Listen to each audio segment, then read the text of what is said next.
जिल्ह्याचे पालकमंत्री सुरेश खाडे यांचे स्वीय सहाय्यक तसेच भाजपाचे नेते मोहन वनखंडे यांनी काँग्रेस पक्षात प्रवेश करून एक प्रकारे भाजपला मोठा धक्का दिलाय।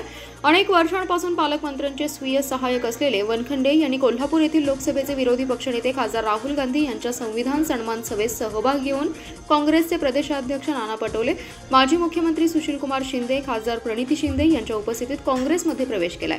यावेळी रमेश चेन्थिनाला, माजी मुख्यमंत्री पृथ्वीराज चव्हाण, विजय वडेट्टीवार, विश्वजित कदम, खासदार विशाल पाटील यांच्यासह अन्य नेते उपस्थित होते।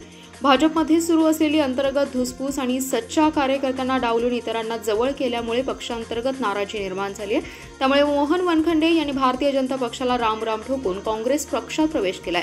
पालकमंत्री सुरेश खाडे यांना विजयी करण्यामध्ये त्यांची महत्त्वाची भूमिका होती।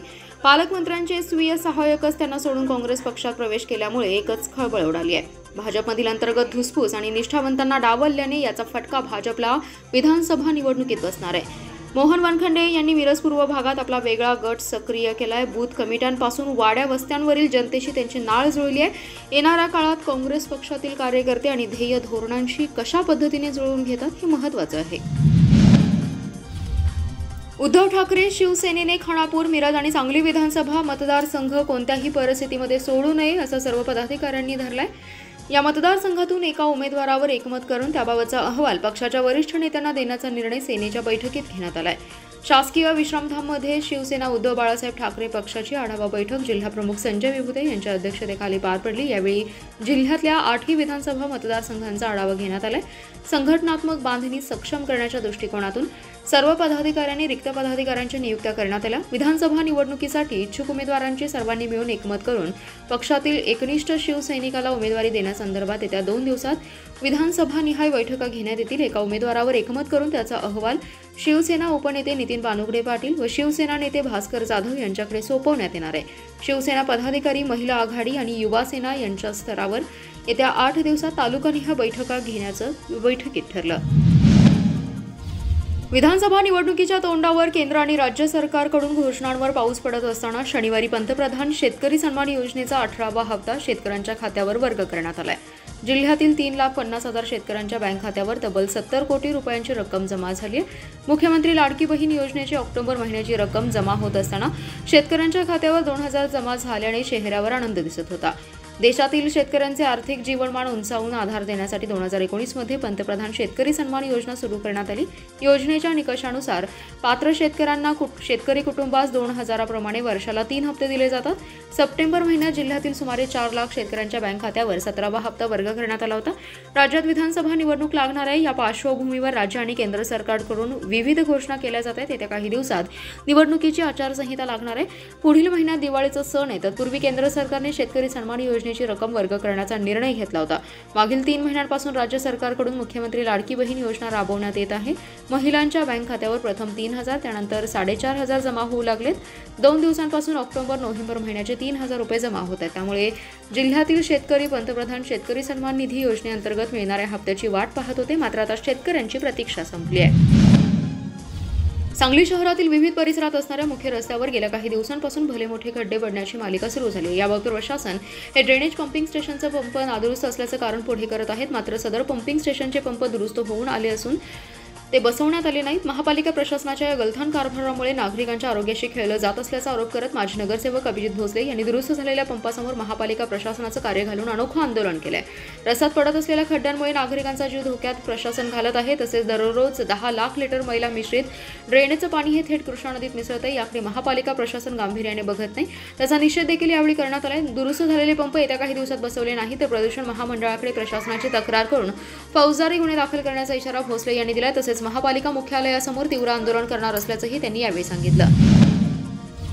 सध्या सगळीकडे शारदीय नवरात्रोत्सव सुरू असून या उत्सवानिमित्त अनेक महिला 9 दिवस उपवास करतात। शुक्रवारी दिवसभर साबुदाण्याच्या पिठाची भाकरी करून खाल्ल्यामुळे जत तालुक्यातील माडग्याळ, असंगी, कोळगिरी, गुड्डापूर, सनमडी, आबाचीवाडी, वसपेठ, लकडेवाडी, कुळाळवाडी, टोनेवाडी, येळवी, वाळेखिंडी, सिंगनहळ्ळी, नवाळवाडी, आवंडी या गावातील महिलांना विषबाधा झाली आहे। त्यांच्यावर माडग्याळ व शेगाव येथील खासगी रुग्णालयात तसेच ग्रामीण रुग्णालय माडग्याळ आणि जत या ठिकाणी तसेच प्राथमिक आरोग्य केंद्र येळवी व शेगाव येथे उपचार करण्यात आले आहेत। यात प्रामुख्याने उलटी, मळमळ, जुलाब, चक्कर येणे, अंग थरथरणे, थंडी वाजणे, तोल जाणे, बीपी कमी यांसारखी लक्षणे दिसून आली।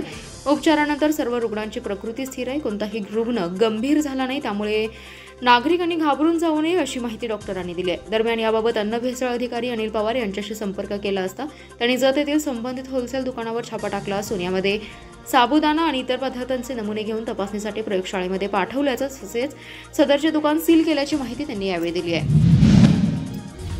श्री अंबाबाई तालीम संस्था मिरज यांच्या फार्मसी महाविद्यालयातील ग्रंथालयाला राज्याचे उच्च व तंत्र शिक्षण मंत्री चंद्रकांतदादा पाटील यांचं नाव देण्यात आले। फार्मसीच्या हजारो विद्यार्थ्यांना हे ग्रंथालय सुसज्ज आणि अत्याधुनिक पद्धतीने उभारले। त्याचं उद्घाटन दिल्लीचे ज्येष्ठ पत्रकार ऑल इंडिया जर्नलिस्ट असोसिएशनचे अध्यक्ष अशोक भाऊ वानखेडे यांच्या हस्ते करण्यात आले।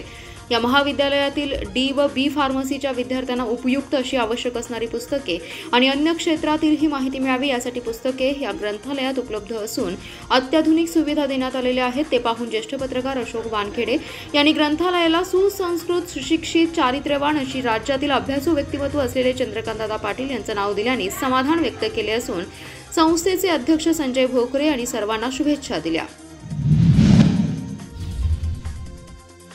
सिंधुदुर्ग ते तुळजापूर अशी बस घेऊन निघालेल्या बस चालकाला बस पुढे आलेल्या दुचाकीस्वार तरुणास हॉर्न वाजवल्याच्या रागातून तिघांनी बस स्थानकात बसमध्ये घुसून बेदम मारहाण केल्याची घटना घडली। या घटनेनं शहरातील फाळकूट दादांचा प्रश्न गंभीर झालाय। सदरची घटना शुक्रवारी दुपारी 3:15 वाजण्याच्या सुमारास घडली आहे। या प्रकरणी जखमी चालक नागुराव बापूराव कदम यांनी सांगली शहर पोलीस ठाण्यात फिर्याद दिली आहे। जखमी नागुराव कदम हे सिंधुदुर्ग आगारात चालक म्हणून कार्यरत आहेत। शुक्रवारी सिंधुदुर्ग ते तुळजापूर अशी बस घेऊन निघाले होते। कोल्हापूर रोडवरून सांगलीकडे येत असताना 100 फुटी रोडच्या कॉर्नरवर बसच्या पुढे एक मोपेड दुचाकीवरून अज्ञात तरुणाला त्याला सावध करण्यासाठी कदम यांनी हॉर्न वाजवला। यावेळी त्या अज्ञात दुचाकीस्वाराने त्यांना शिवीगाळ केली। यानंतर चालक कदम ही बस सांगली स्थानकात घेऊन आले असता सदरचा दुचाकीस्वार हा त्यांच्या 2 मित्रांना घेऊन बस स्थानकात आला। यावेळी तिघेजण चालक कदम यांना तू बसच्या खाली ये, तुला दाखवतो असं म्हणाले। यावेळी कदम हे खाली उतरले नसल्याने संशयित तिघे बसमध्ये घुसले आणि मारहाण केली। तो आता 100 फुटी रोडवरून जाणार आहे, तुला बघून घेतो अशी धमकी दिली। घडलेल्या या घटनेनंतर कदम यांनी सांगली शहर पोलीस ठाण्यात फिर्याद दिली। त्यांच्या फिर्यादीवरून अज्ञात तिघांवर पोलिसांनी गुन्हा दाखल केलाय। सांगली शहरातील इंदिरानगर परिसरात गळ्याला चाकू लावून लुटणाऱ्या सराईत गुन्हेगाराला विश्रामबाग पोलिसांनी 24 तासात जेरबंद केले। पृथ्वी रवी लोंढे असं अटक केलेल्या गुन्हेगाराचं नाव आहे। त्याच्यावर पोलिसात जबरी चोरीचा गुन्हा दाखल होता। इंदिरानगर येथील संतोष मार्तंड काळे हे खासगी नोकरी करतात। 3 ऑक्टोबर रोजी सायंकाळी 5 वाजता ते कन्नड गल्लीतील दुकानात नातवाला खाऊ आणण्यासाठी गेले होते। यावेळी पृथ्वी याने त्याच्या कॉलरला पकडून मागे ओढलं, हातातील वीट त्यांच्या डोक्यात घातली, तसेच त्यांच्या गळ्याला चाकू लावत पैसे दे नाहीतर कापून टाकीन अशी धमकी दिली। त्यांच्या खिशातील 1200 रुपयेही काढून घेतले। काळे यांनी विश्रामबाग पोलिसात फिर्याद दाखल केली आहे। या लूटमारीची गंभीर दखल घेत विश्रामबाग ठाण्यातील गुन्हे प्रकटीकरण शाखेने संशयिताचा शोध सुरू केला। तो इंदिरानगर येथील घरी आल्याची माहिती मिळताच त्याला ताब्यात घेतले। त्याने जबरी चोरीची कबुली दिली। पृथ्वी उर्फ बन्या हा रेकॉर्डवरील गुन्हेगार असून त्याच्यावर अल्पवयीन असताना खुनाचा गुन्हा दाखल होता। ही कारवाई पोलीस निरीक्षक प्रवीण कुमार कांबळे, सहाय्यक निरीक्षक चेतन माने, उपनिरीक्षक प्रवीण कांचन, हेड कॉन्स्टेबल बिरोबा नरळे, महम्मद मुलानी, आर्यन देशिंकर, प्रशांत माळी यांनी केली आहे।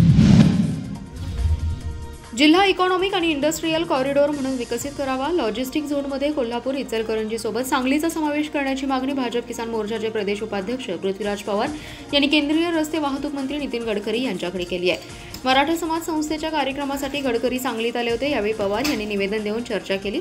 रस्ते व महामार्ग विकास, रेल कनेक्टिव्हिटी, देशांतर्गत वॉटर ट्रान्सपोर्टेशन, इंटरनेट आणि डिजिटल दळणवळण अशा अत्यंत आव्हानात्मक गोष्टी प्रत्यक्ष सत्यात उतरताना पाहून उद्योग आणि व्यापारिक क्षेत्रामध्ये ऊर्जा आणि चैतन्य निर्माण झाले।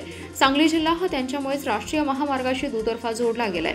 जिल्ह्यातून महाराष्ट्राची महत्त्वाची अर्थवाहिनी ठरू शकेल अशी रत्नागिरी, कोकण, नागपूर, विदर्भ, मराठवाडा जाणारा राष्ट्रीय महामार्ग, तसेच कराड, सातारा ते भिवघाट मार्ग, सोलापूर असे अत्यंत महत्त्वाकांक्षी रस्ते प्रकल्प तयार झालेत। नाविन्यपूर्ण प्रक्रिया आणि अवजड उद्योग, नाविन्यपूर्ण आणि पारंपरिक शेतीमाल प्रक्रिया प्रकल्पासाठी सांगली येथील नैसर्गिक आणि भौगोलिक परिस्थिती योग्य ठरू शकते। महाराष्ट्राचे आणि देशाचे लॉजिस्टिक धोरण जाहीर झाले, त्यात महाराष्ट्रात सांगलीचा समावेश करण्यात आलेला नाहीये। कोल्हापूर आणि इचलकरंजीचा समावेश आहे। या 2 शहरांना सोडून सांगलीचा समावेश केला नाही तर सांगलीचा घात होऊ शकतो अशी चिंता देखील पवार यांनी व्यक्त केली आहे।